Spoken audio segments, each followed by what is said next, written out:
Welcome to another Compassion Works for All video. Another tragedy happened in our town last night.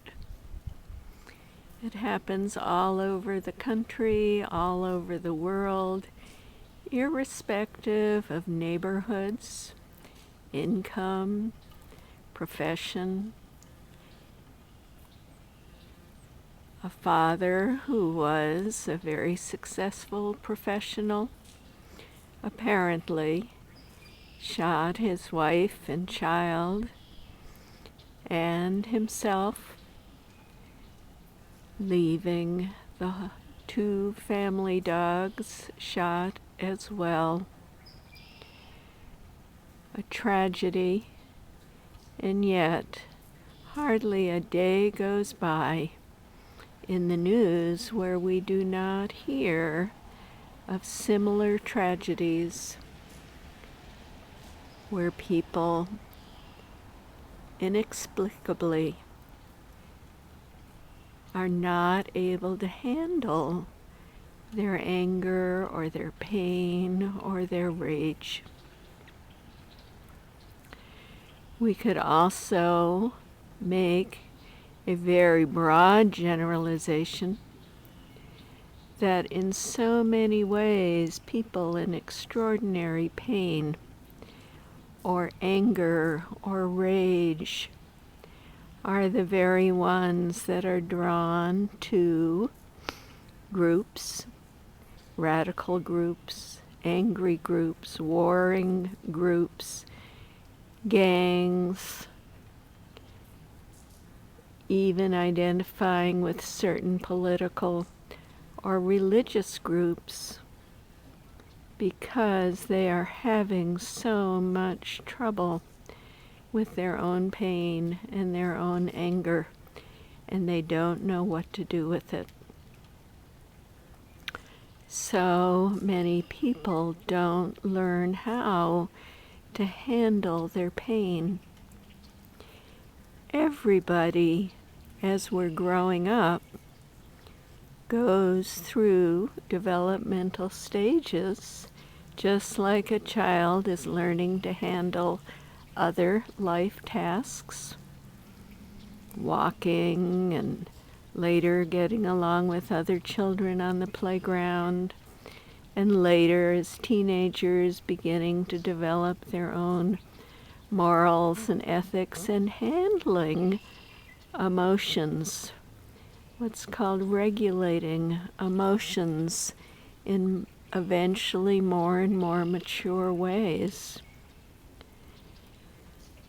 But for many people, as they grow during times of feeling stress or trauma, or like they are not valued or getting what they need, or feeling very angry at caregivers, or you might hear often children feeling disrespected by others in their community. Kids get stuck in their evolution.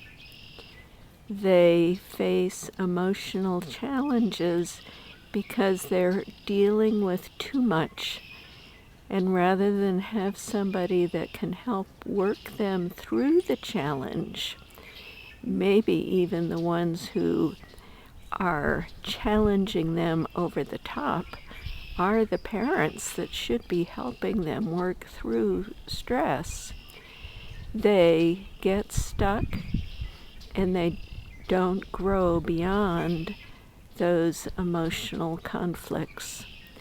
Every child goes through times where they need to feel special and loved and important and safe.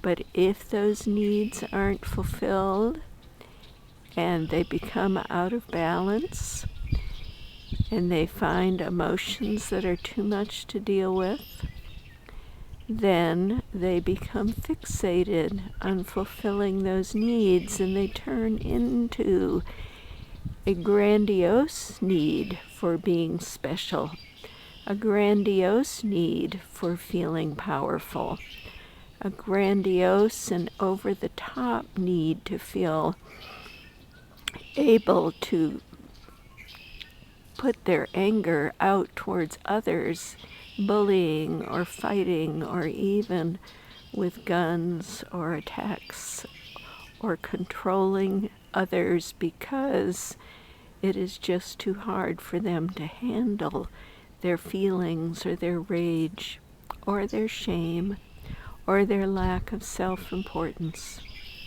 So they look desperately for ways to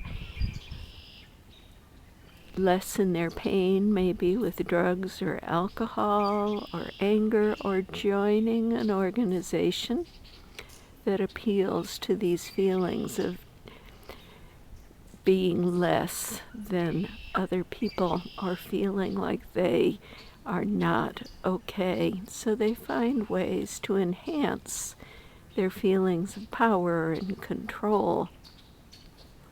And many times that leads to violent acts, or joining violent organizations, or finding others that support their permission to let these feelings out. Or like this person here in my town yesterday, finding a way to be powerful, killing those he loved, and then disappearing, taking his own life, thinking that that would solve his problems. In a state of confusion and chaos and ignorance of all of that he was feeling, he tried to find a way out of the pain. We have to notice when people are in more pain than they can tolerate, and reach out and help them and give them guidance and support. Let them know that there is help available. If you have painful feelings, issues of anger, issues of violence, find somebody that can help you. Find people who are warm and loving and supportive and kind. You will be attracted to those who are also violent and who allow themselves to find ways to express their violence. That is not the helpful way to go. Healing and love is the only way to handle all of those confused feelings. Thank you for watching Compassion Works for All videos.